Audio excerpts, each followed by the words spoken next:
Allahu Akbar. Saturday evening, President Uhuru Kenyatta hosted the first ever iftar dinner in State House, Nairobi. Iftar is a meal that breaks the day of fasting during the month of Ramadan. The president noted that his mission as a leader of this nation is to ensure that all Kenyans live together in unity, irrespective of their color, creed, and culture.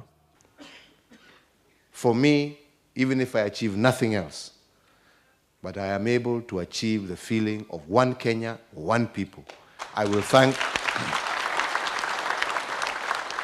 the Almighty God, and I say that at least kuna kitu nilifanya wakati ulinipatia nafasi. He noted that he invited Muslims to break their fast at State House as an expression of solidarity with the Muslim community on the occasion of the holy month of Ramadan. The president donated 2 million shillings to help those disadvantaged in the Muslim community buy necessary basic requirements during this holy month. Ipatiwe maimam waweze kugawa katika misikiti, at least iwe ni ishara pia ya kuonesha hata pia wale ambao hawajiwezi ya kwamba tunawakumbuka. Na tuko pamoja na hao. On his part, Deputy President William Ruto reiterated the government's commitment to ensure that peace and security is guaranteed to every Kenyan. There are incidences across the country of insecurity.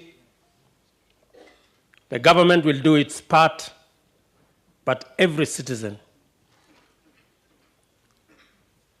and every religious leader and every leader must play their part to make sure that we have a safe country that will give ourselves the best possible chance to worship our God. He further asked Muslims to continue praying for the nation during the month of Ramadan.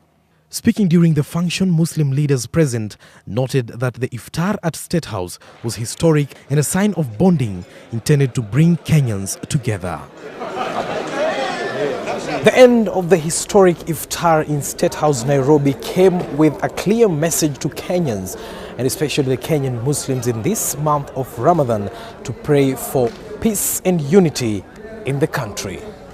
Hassan Mugambi, K24, Nairobi.